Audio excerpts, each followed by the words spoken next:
I can remember coming to that realisation, because I've changed roles a few times and working in IT now, just trying to come to terms with whether how committed I need to be to climbing to the next level in the role and how much overtime I should be doing.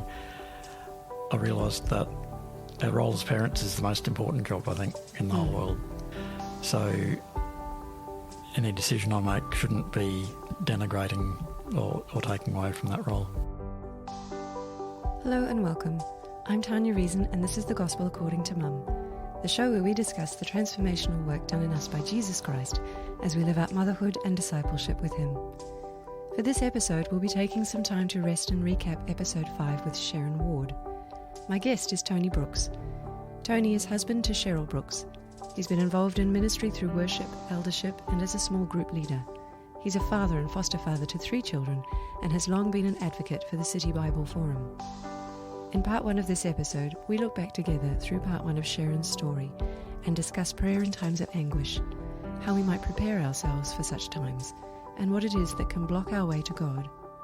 We look at how those times can prepare us for a kingdom perspective. Hi Tony, thanks so much for coming on this show and sharing all your thoughts with us for this recap of Sharon Ward's episodes.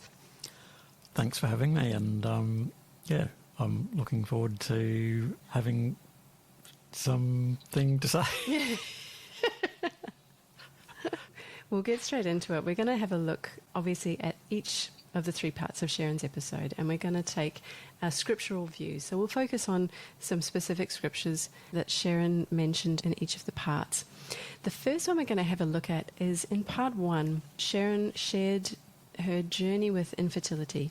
She described that as the worst time in her life, including her near-death experience, because she just so desperately wanted to have children, and she was so full of anguish that she couldn't seem to conceive. And the thing that she said that really struck me was that she didn't want to read scripture like Job or any of those, or Lamentations, or anything that was about suffering. But she didn't want to be there. She wanted to read fairy tales and hear good news stories. And she also said that during that time she found it very difficult to pray. And so my first question to you is, as a father, have you had experiences in your life where you have been so full of sorrow and anguish that it's actually been too hard to pray? Probably one of the most significant scenarios was when our daughter Rochelle had juvenile arthritis, and so there was lots of times we had to stop and think, what's going on. I think more than not praying, I end up just going into solution mode and thinking that maybe I can get through this, and forget to acknowledge that God is Lord of all. And so it's not until further into the experience that I realise the creator of the world's my father, and just wanting to step in and help. So, I guess there's times when I'm feeling rebellious that maybe I wouldn't want to pray, but more often than not, it's just having pride, I think. But I do agree with Sharon that I guess I'd prefer to be looking at the good, something, the cherry-picked verses that give us the good promises, rather than hearing that in spite of it all, there is suffering. Yeah, that's right. I think the thing that I've been grappling with this is that, Sharon was still fairly young, and even though she'd made a commitment to Christ early in her life, very early, where she had knowingly made a commitment.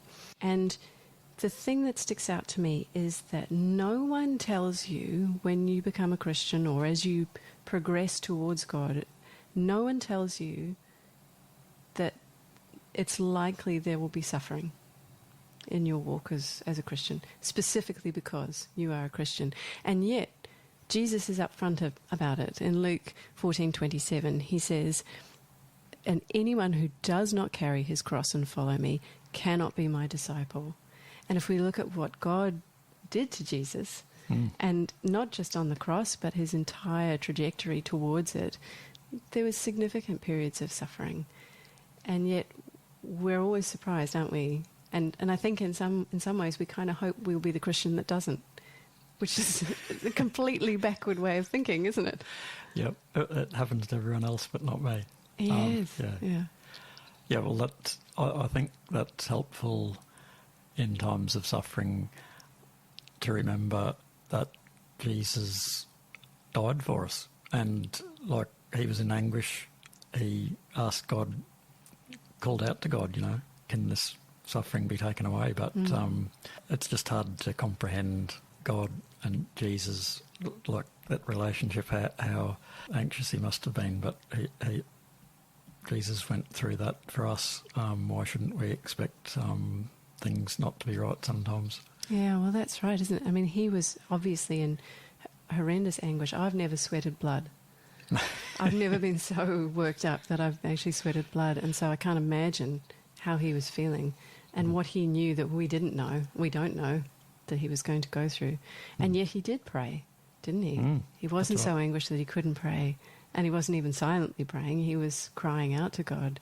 That's really interesting. Well, I was just going to say, he was going through that anguish, and yet the disciples he asked to pray with him fell asleep. Like, maybe that's a picture of where we drop the ball to, when I don't go straight to God. Yeah, well, if we think about, Job, for instance, would have been in anguish also, but he still found a way to pray to God.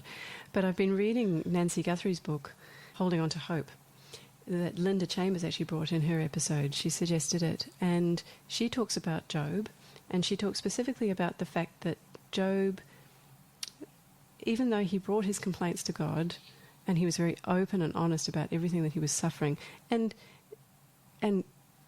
asked questions like why, and I wish I'd never been born, and was quite upfront about it. She says that he never committed the sin of blaming God.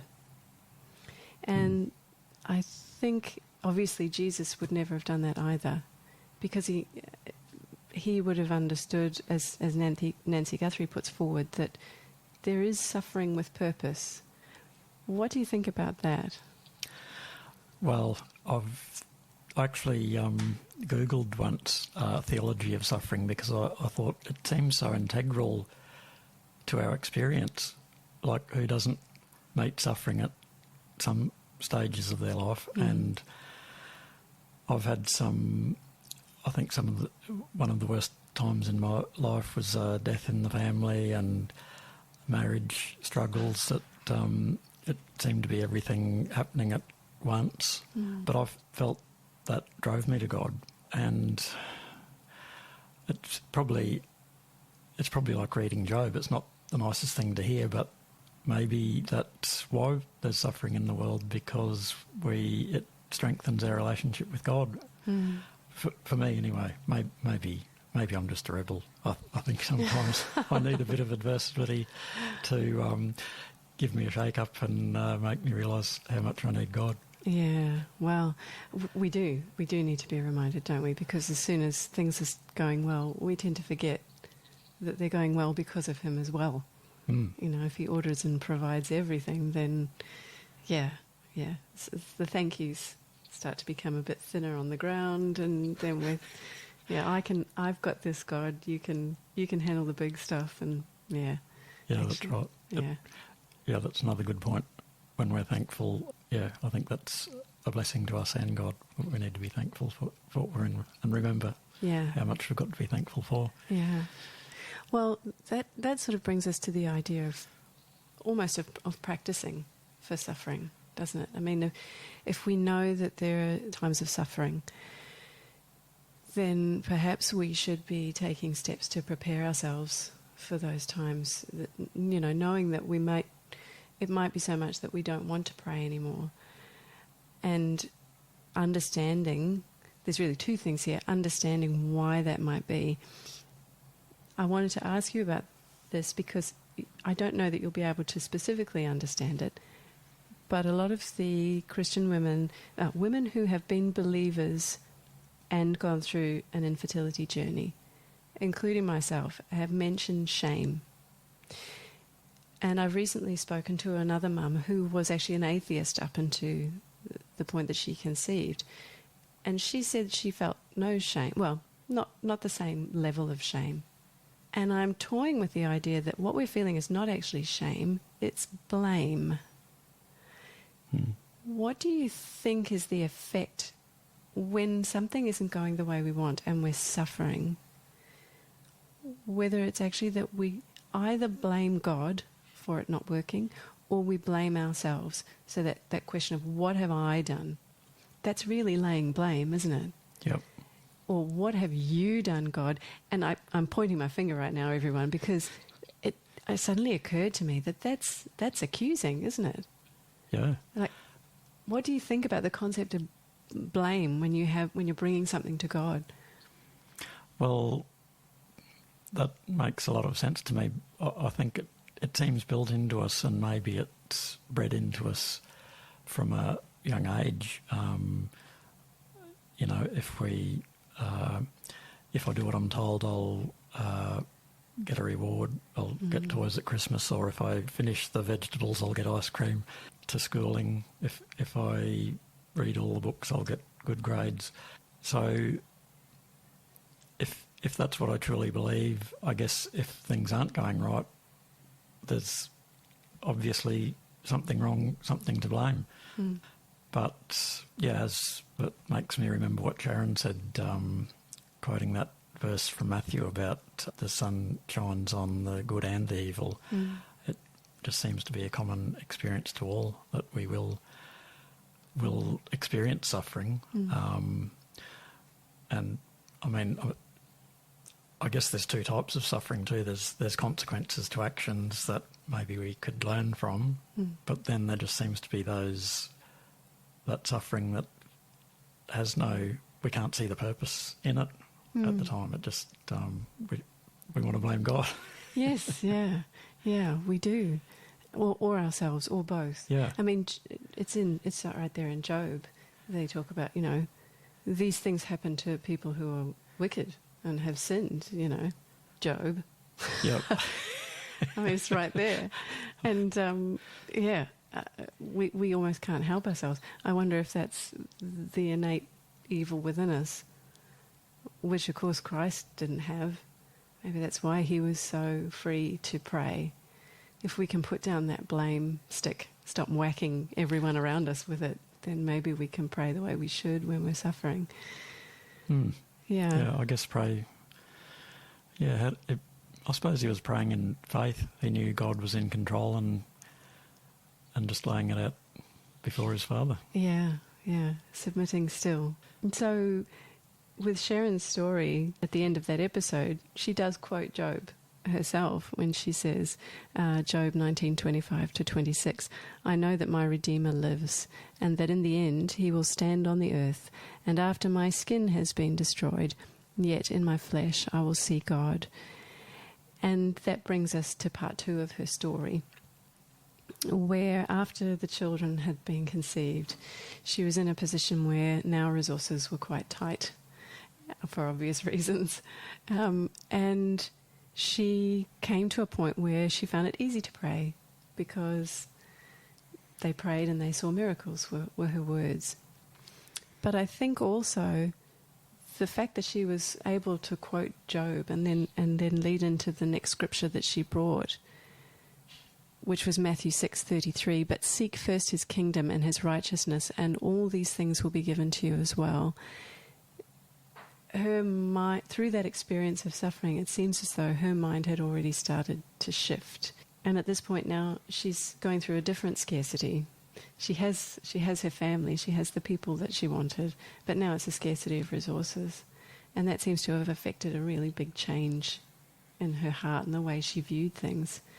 What do you think is the value of enduring scarcity and coming closer to God and trusting his plan? I guess it's a bit like suffering if it comes to financial scarcity. I think she mentioned being a bit smarter, but I'm also more likely to to pray and ask God for help. Right. And I think it helps us value what's important I'm thinking of relationships as well. Like I think that, like digging within ourselves for the resourcefulness and the creativity, I think brings us closer to those around us and to God. Yeah, seeing what's in your hand, that's what she was talking about, is what can I do with this? It was interesting, she tells the story about wanting to go on a holiday and needing to find a way to do this, and then a £50 caravan showed up and £50 turned up in the post, or it came in some way, and the two things pointed at each other, and this is what you need to do. It's a two-way street, isn't it, in that story? Because God said, here's £50 and here's a caravan. Yep. You put the two together, Sharon, and see what you can do with this. I'm going to give you what you need, and you go to it. There's a delightfulness there in that God, he doesn't, even though he's ordering and providing everything for us, he doesn't take away our own initiative, does he? No. Yeah, well, I guess we've got free will to choose, and again, I think as a dad, he's wanting us to turn to him and thank him for the blessings that he does provide, and use the wisdom he's given us to do that well. Yeah, I think that's right. I mean, it reminded me of Luke 9:13 when Jesus feeds the 5,000, and he says to the disciples, "You give them something to eat." I mean, they've got these bits of fish and a couple of crusts of bread, and he says, "You do it." But he also prays, and the miracle occurs. But they're very much a part of it, aren't they? Yeah. Maybe you're going to get to it soon, but it reminds me of the hospitality story where the lady that family gave them oranges and bread for lunch. I think that illustrates what you're saying, that if God asks us to do something, it'll work. We have to take the initiative. I guess we need to stop making excuses. He'll provide. Yeah. Well, it's interesting the excuses we make, isn't it? Because Sharon said that lady was from a different culture, and she didn't divulge which culture that lady was from. But it does make you wonder what it is in our culture that is preventing that, because, and I don't know if I can speak even for other Western cultures, but, in Australia, I wouldn't have thought we were particularly inhospitable as a culture. But by the same token, I know that people feel very strongly that if you come round for a meal, they need to put on, at least Christmas at my husband's house, for example, we never have less than 3 types of meat. That's kind of crazy, really, isn't it? Because at the end of the day, you're not going there for the food. You're going there for the people, aren't you? We all go for the relationship. Yes. And I think maybe that is seeking the kingdom of God, because God's priority is people and relationship, isn't it? Yep, definitely. I think that's a good way to prioritise is this benefiting relationships, and I mean that's why I think parenting and the families are so important. I think it's a good picture of our relationship with God. Yeah. And did you find this once your children appeared? Did you find it easier to pray to God for things that were needed because you needed them? You needed it for them? Yep. I guess I suppose I'm more praying for them, and I suppose while the children were younger and we were tighter financially, there was more prayers for the daily needs.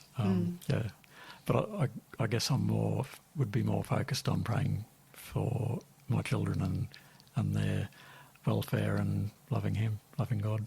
Right. Yeah, that's interesting, because that's come up a lot too. Is what is our ultimate role as parents, and it becomes very kingdom focused, doesn't it? Because we want. I don't know about you. I wonder. I've realised after various injuries and and illnesses and things that came out of left field, that my ability to keep them alive, which I thought was my key role, to protect them, my ability to do that is actually significantly limited from what I thought it was. But my ability to influence their value system and the beginning of their relationship with God, and to see to model that, is actually a far vaster field for me to be ploughing in. What do you think? Do you think that's really our purpose as parents? Well, I think that's the biggest priority we have. I can remember coming to that realisation, maybe it was when I was a few years into because I've changed roles a few times and working in IT now, just trying to come to terms with how committed I need to be to climbing to the next level in the role and how much overtime I should be doing. I realised that our role as parents is the most important job, I think, in the whole world. So any decision I make shouldn't be denigrating or taking away from that role. Right, yeah. That's priority one. Yep. Yeah, absolutely. Thanks for listening today. You can find out more about the show, our guests, and subscribe and download through all our channels by visiting thegospelaccordingtomum.com. In part 2 of my conversation with Tony, we look back at part 3 of Sharon's episode. We focus on sharing faith with others and the blessings we can take from family life to enhance our impact in the world. In the meantime, be encouraged, friend, and remember the God who taught you to love will not leave you as you walk with him more and more at your own pace. I'm Tanya Reason, and you've been listening to The Gospel According to Mum. Till next time.